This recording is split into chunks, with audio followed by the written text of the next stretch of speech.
acontecendo mais um programa Presença e Harmonia com o apoio cultural da Ordem Rosa Cruz Amorque, grande loja da jurisdição de língua portuguesa. Hoje um pouquinho rouco devido a um resfriado aí, mas que já estamos superando, sempre na intenção de passar um pouco a você os conhecimentos relativos à cultura da mente, à evolução do espírito, à harmonização da nossa vida. E temos o prazer hoje de receber uma vez mais em nosso programa o professor Bruno Davanzo, que é instrutor de meditação, presidente de honra do Centro de Estudos Budistas Bodhisattva e aluno do Lama Padma Santen. Ele já esteve aqui no programa falando sobre o Tai Chi Chuan e hoje ele vem nos abordar um outro tema que ele domina e que é de fundamental relevância para os dias que correm. Tudo bem, Bruno? Tudo bom, tudo agradeço tranquilo? Mais uma vez seu convite da Ordem. Que bom, Bruno. Queria começar perguntando como é que foi o seu contato com o budismo, como é que se deu esse seu encontro, né, com o budismo e o que representou para você? Foi um pouco junto com a prática do Tai Chi, né, foi como uma busca interna, né, de um caminho. E ali, na mesma escola que eu comecei a praticar Tai Chi, também tinha a prática de Zazen, do Zen Budismo. Uhum. E aí eu comecei a praticar e tive experiências muito interessantes com a prática da meditação. E desde então eu vim seguindo, mas esse caminho mudou muito, né? Tomou uma seriedade assim, que eu não esperava quando eu conheci o Lama Santen. No budismo a gente diz assim, é como se eu tivesse encontrado um mestre assim, com quem eu tinha conexão. Então, realmente aquilo se tornou algo central na minha vida, a partir disso, que foi em 96. 96, então já temos aí 14, 15 anos, né? Desse encontro que te mudou. Mas nós vamos falar do Lama Santen mais para frente. Antes disso, Bruno, a gente sabe que a prática central do budismo, se me corrija se eu estiver errado, né, do budismo tibetano, é a meditação. Gostaria que você explicasse um pouco para os nossos amigos lá o que é a meditação e a importância dela para o ser humano hoje. A gente diz assim, no budismo, é como se a gente tivesse três principais focos. Assim. Primeiro, não fazer o mal. Tentar não prejudicar as outras pessoas, né? Fazer o bem, né? O que é difícil, mas se você não puder fazer o bem, pelo menos você não faça o mal, né? Mas se você puder, melhor do que não fazer o mal, fazer o bem. E, por último, dirigir a própria mente. Então, essas recomendações, assim, elas têm um grande estudo a cada uma delas, né? Então, dirigir a própria mente seria toda a prática de meditação. E aí, as pessoas conhecem a palavra meditação, mas eu oriento já há vários anos os grupos, e eu sempre pergunto para as pessoas, elas, em geral, têm, o que é meditação? É esvaziar a mente. É o que geralmente está nas revistas, né? Esvaziar a mente. Mas a meditação é mais do que isso, porque não é... No Zen tem essa definição. A meditação é além de pensar e não pensar. Então, e além disso, eu procuro, assim, não é só isso, porque tem várias técnicas diferentes. E qual a técnica ideal para a pessoa? Então, dentro do budismo tibetano, estuda-se uma gama muito grande de práticas e o momento de aplicá-las. Então, isso é dito como um caminho passo a passo, até que a pessoa atinja realmente o que eu chamo de uma definição mais ampla de meditação, que é remover os obstáculos da sua mente. Então, para que a gente entenda melhor isso, é como se a nossa mente é uma joia preciosa, como um diamante. E ele está lá, só que está obscurecido. A gente não reconhece esse valor, nem usa, né, essa nossa capacidade. O que acontece? Nós ficamos com essa mente preciosa obscurecida por uma série de fatores. A prática de meditação vai ser como que a gente remove, né?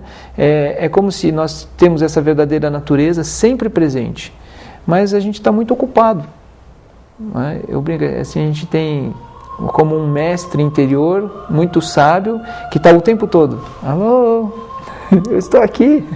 Só que a gente está muito ocupado, a gente tem que levar os filhos na escola, tem que pagar as contas, tem que trabalhar, tem que fazer aquilo. Então essa agitação, esse trabalho incessante da mente né, o condicionamento, as estruturas que a gente chama de kármicas, elas nos impedem de parar e olhar, parar e ouvir.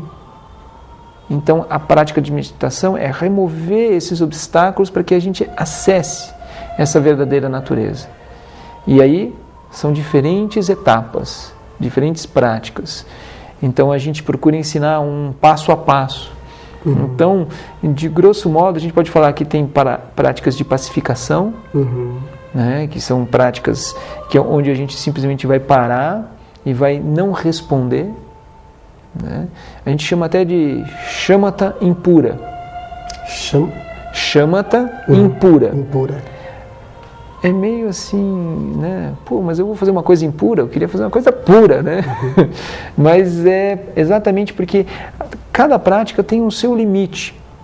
Né? Então, a shamatha impura, ela vai produzir uma coisa que é muito interessante. É um processo de serenar, assim, um processo de se acalmar, de ser capaz de não responder aos impulsos que afloram o tempo todo. Ou seja, é como não ter pavio, né? Encostou, a gente detona, né? A gente já sai brigando. Então a gente às vezes está muito estressado, muito ocupado. Às vezes, a gente, até mesmo com os nossos filhos, a gente pode estar com um prazo, limite para entregar um serviço, com muitas coisas na cabeça.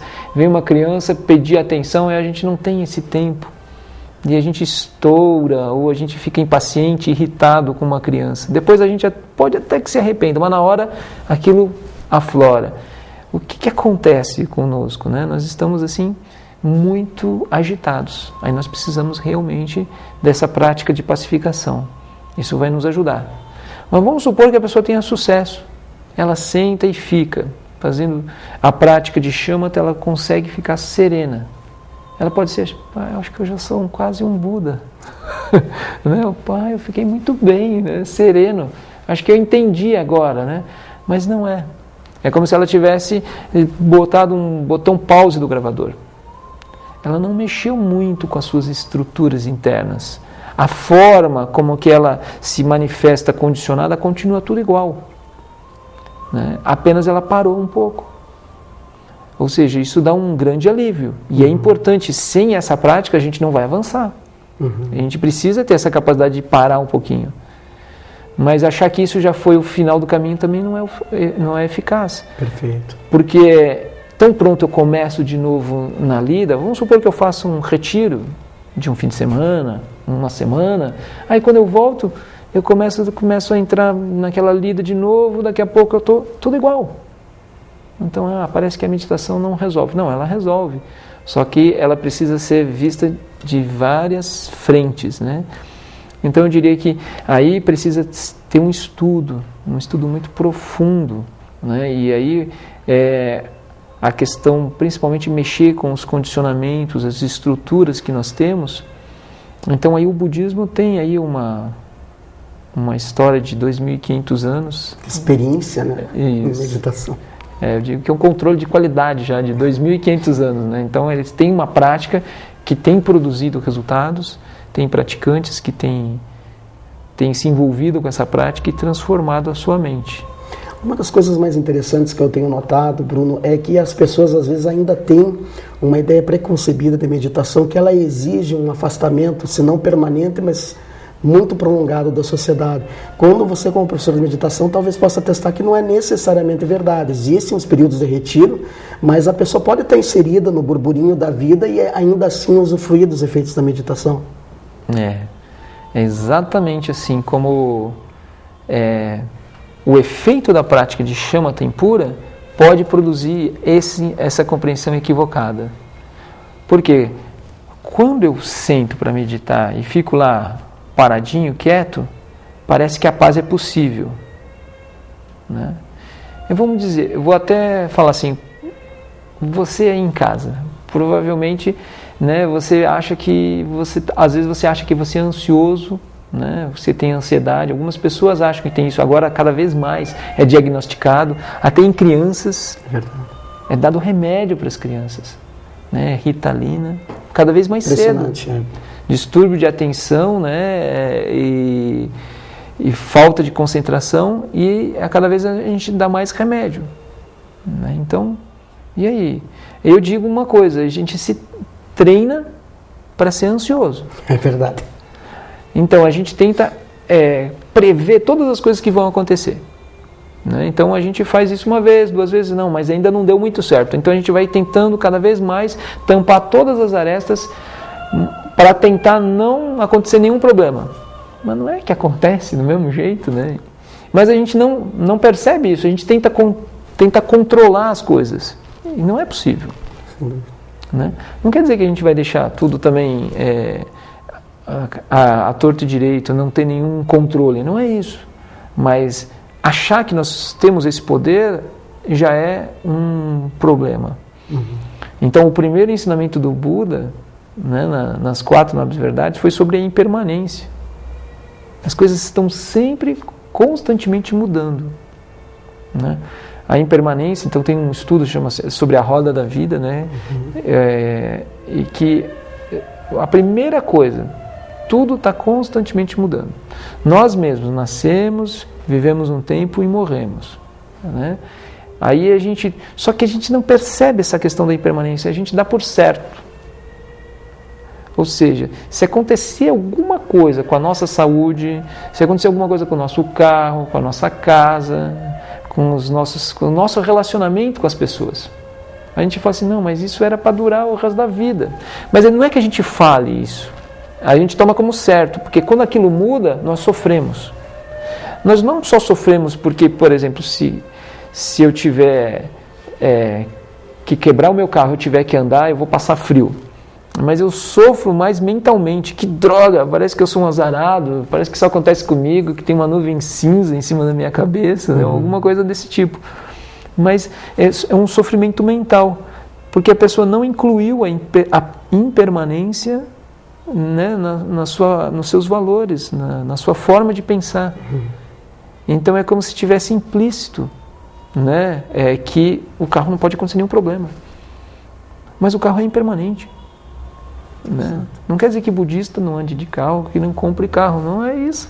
Mas quando a situação mudar, nós vamos lidar com a situação de acordo com o que ela vier, com a melhor lucidez que nós tivermos. Perfeito. Um fato que é muito assim difícil para as pessoas, mas que nós temos que olhar de frente, por exemplo, a morte. É o auge da impermanência, né? Sem dúvida. A gente vai durar quanto tempo? Né? Alguém aí 150 anos não tem história, né, de ninguém, né? Então daqui a alguns anos muita gente vai morrer. Mas pior do que isso é quando morre alguém, um ser próximo de nós. Então algumas pessoas não aceitam isso, não aceitam lidar nem falar, quanto mais quando acontece. E o que isso produz sofrimento para a pessoa, mas é um sofrimento que continua, né? Sim. Porque a pessoa não sabe lidar, não lida de frente com a situação, ela simplesmente fica numa paisagem mental, isso não podia ter acontecido, isso foi injusto, isso não deveria ter acontecido.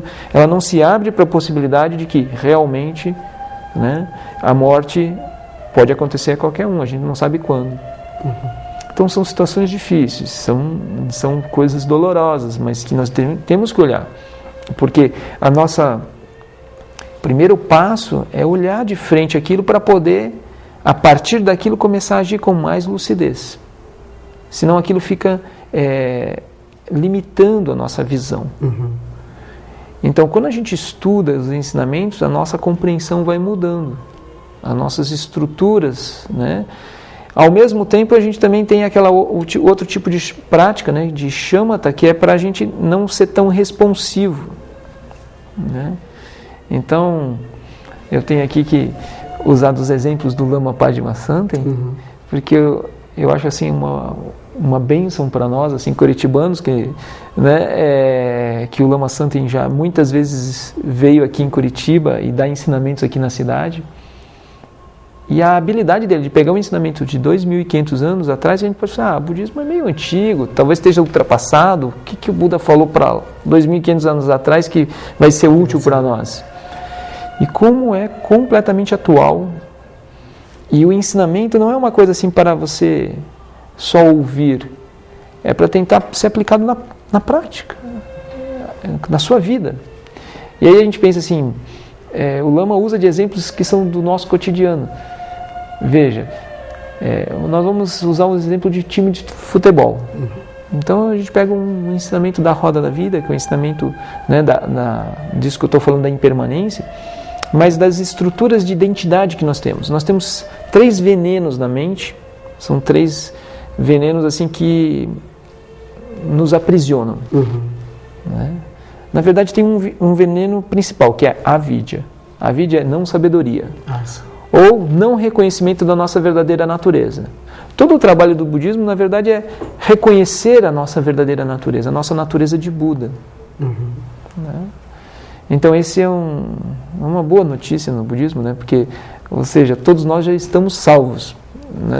Isso que é interessante. A gente não precisa ir para o Tibete ou para o Himalaia para encontrar a salvação, né? Ou talvez ter a felicidade de encontrar um mestre lá no Himalaia. Não.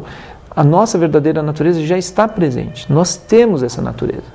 A única dificuldade é que nós temos que remover os obstáculos para que ela aflore. Esse é o caminho, né, da meditação. É isso que o budismo trata. Como é que a gente remove isso? Então a meditação é a ferramenta. E essa ferramenta, aí você vai falar assim, o Lama chega e fala assim, bom, a avidya é esse veneno básico, mas a gente não percebe quando ele se instala. Mas ele está instalado. Aí, vamos pegar esse exemplo do time de futebol. Então, você aí em casa, você deve torcer para algum time, né? Às vezes a gente não é muito fanático, né? Mas agora, né? Alguém é coxa, né? Ou alguém é atleticano, né? Eu sou paranista, mas já estou sofrendo. Mas a situação é grave. Quando eu escolhi o time, não tem nenhum problema em si. Qual o problema de torcer para um time? Nenhum. Mas a partir daí, se você é um torcedor que se preze, você tem que comprar a camisa do time. Você vai acompanhar a escalação, vai acompanhar o campeonato. Um pouquinho mais você vai comprar a cadeira, né, lá na arena, né, ou lá no Couto Pereira, você vai comprar né? Você tem que ajudar o time. E você vai acompanhar os jogos. E a vida toma sentido, né? Pô, vai ter a decisão, né? O Coritiba, tadinho, né? Perdeu a invencibilidade, mas está bem, está aí na Copa do Brasil, né? Então, agora vai ter o jogo, vamos lá em casa, vamos assistir o jogo junto, né? Então a gente se reúne, vamos fazer, né? Tem um sentido, tem uma vida. Isso é a atividade incessante da mente. Isso é o que ocupa a nossa mente. Nos dá sentido de vida, sentido de propósito. E nós estamos o tempo todo assim. Isso não teria nenhum problema se nós tivéssemos lucidez. O problema é que a gente fica tão fechado nessa estrutura, nem percebe que a nossa mente é mais ampla. Porque aí vamos supor que a gente combina que vamos assistir o jogo. Só que o chefe não concordou com isso. Ele não estava sabendo disso, dessas nossas pretensões. Ele falou assim, meu amigo, desculpe te informar, mas nós temos uma hora extra para fazer aí, nós temos um trabalho muito urgente e preciso de você. Não, mas tem um jogo do Curitiba com o Ceará. Não, mas a gente precisa trabalhar.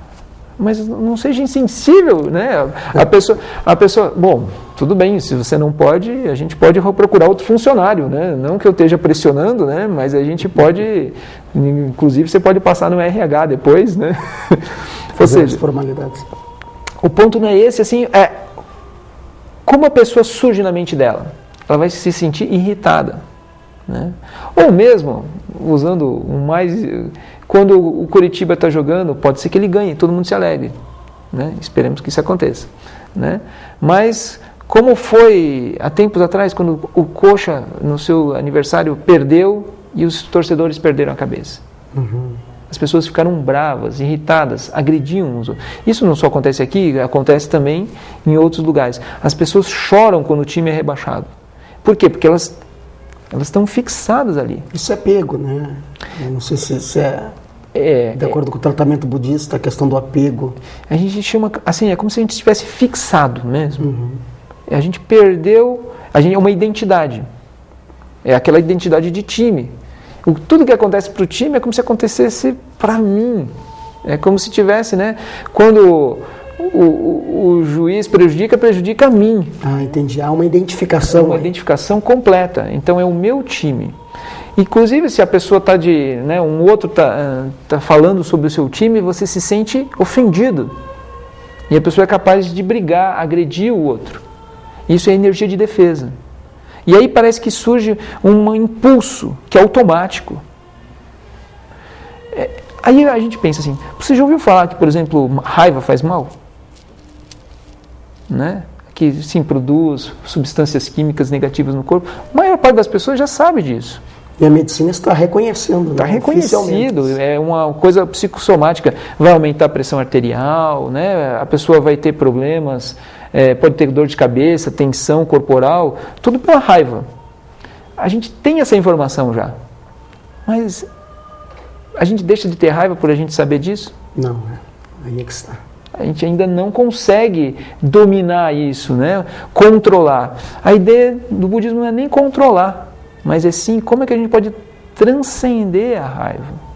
Então a gente tem que entender como é que esse mecanismo, né, atua sobre nós. Quando nós estamos presos àquele time de futebol, aquela fixação que a gente estabeleceu lá no começo, a nossa vida toma sentido a partir daquilo, e aí nós ficamos como que presos àquilo, e qualquer coisa que for contra o que nós estamos protegendo, que nós estamos querendo, surge como uma energia de defesa, como agressão, né, ou como medo, ou como agressividade, irritabilidade. E isso vai produzir impulsos de ação, né, para nós. Então, nós temos que desarticular essa prisão. Então, aí a gente começa a estudar como é que a gente, primeiro, não responder. Então, se o outro sujeito está provocando, eu posso ter uma paisagem mais ampla, né? Afinal, se eu pegar assim, mas nós somos todos amigos, né? Se tiver o jogo do Brasil, a gente fala assim, nós somos todos brasileiros, né? A gente vai torcer pelo Brasil junto, né? A gente não fica preso àquela identidade do time regional, a gente se amplia.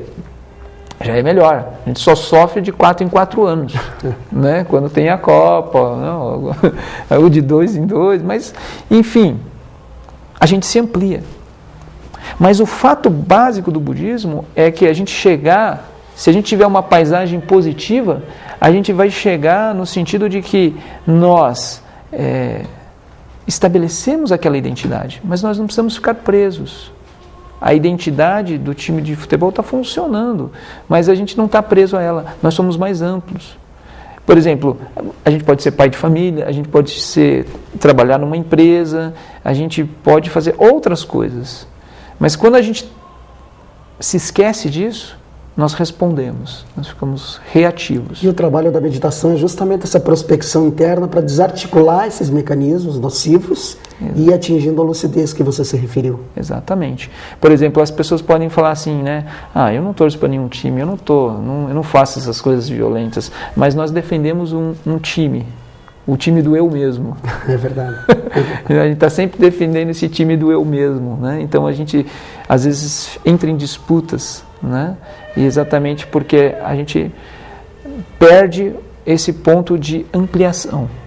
O budismo traz essa mensagem de que nós podemos nos ampliar, usar inteligências que estão além dessa identidade.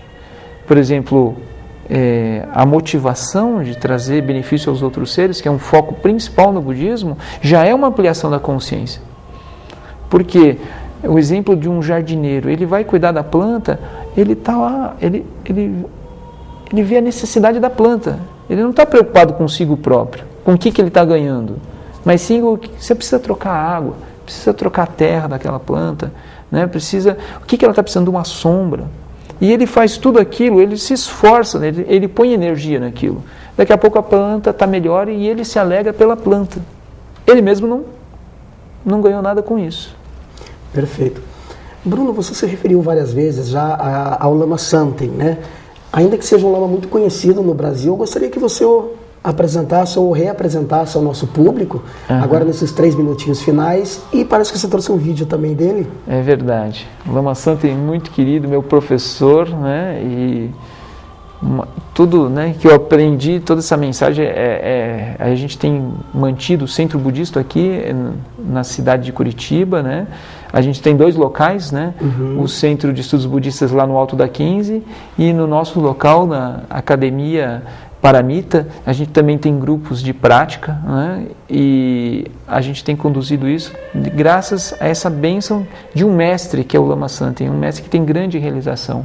Eu trouxe uma mensagem dele, assim, que ele vai falar assim, um final falando um pouquinho exatamente sobre essa questão de liberdade, né? E ele está vindo agora para... Exatamente, o Lama Padma Santen vai estar aqui na cidade nessa próxima sexta-feira.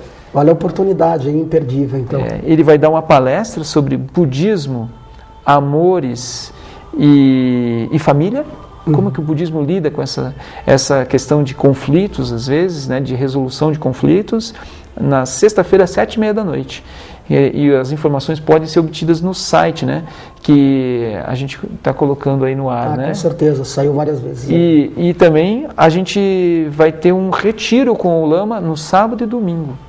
É uma oportunidade ímpar, porque ele é um mestre que é requisitado. Agora já temos 22 centros. Em Curitiba foi o primeiro centro fora de Porto Alegre, onde ele está, e agora já tem 22 centros, inclusive no Uruguai, na Argentina, maravilha. Até no Canadá está começando um centro, tudo sobre, porque ele tem uma mensagem assim muito prática, como a gente colocar os ensinamentos na nossa vida. Vocês vão poder... Sem dúvida. Ver através dessa mensagem. Bom, Bruno, então vamos fazer o seguinte, vamos encerrar o programa com essa mensagem, né, com essa bênção do Lama Santen, e eu aproveito para te agradecer por estar aqui pela segunda vez, né, o Bruno fala pela segunda vez, para mim é um dos meus mentores na minha caminhada espirituais, é uma pessoa de grande sabedoria, e cuja sabedoria é inversamente proporcional à sua, digamos que ele é humilde, né, ele é muito humilde, então a humildade dele é inversamente proporcional à sabedoria. Bruno, espero que você volte outras vezes, tá? O programa está aberto para você e você apresenta agora o Lama Santen. Bom, então poderiam passar o vídeo. Não é voltar a uma condição de aflição em frente ao mundo, mas nós retornamos ao mundo propriamente, com todos os seus ruídos, com toda a sua agitação, com todas as suas perturbações. Nós estamos aqui. A questão não é como mudar o mundo, mas como mudar nossa relação, como que nós vamos viver em meio a essas circunstâncias. O ensinamento budista essencialmente vai falar de liberdade. Então a liberdade é o nosso ganho, liberdade é o que nós temos. Em meio às várias circunstâncias, nós podemos ter sempre o Buda presente. O Buda significa essa liberdade, essa natureza ilimitada presente dentro de nós, que se manifesta na forma pela qual nós construímos as relações. Nós sempre temos o poder de construir as relações de forma positiva. Sua Santidade Dalai Lama, ele diz, no início, um bom coração. Quando nós entendemos as 4 nobres verdades do Buda, o nobre caminho óctuplo, nós entendemos que após todo o treinamento, após toda a compreensão da natureza ilimitada, nós retornamos ao mundo agora com a liberdade completa de manifestar esse bom coração para benefício dos seres. Então essa é a mensagem que eu deixo para vocês. Gate, Gate, para Sangate, Bodhisattva.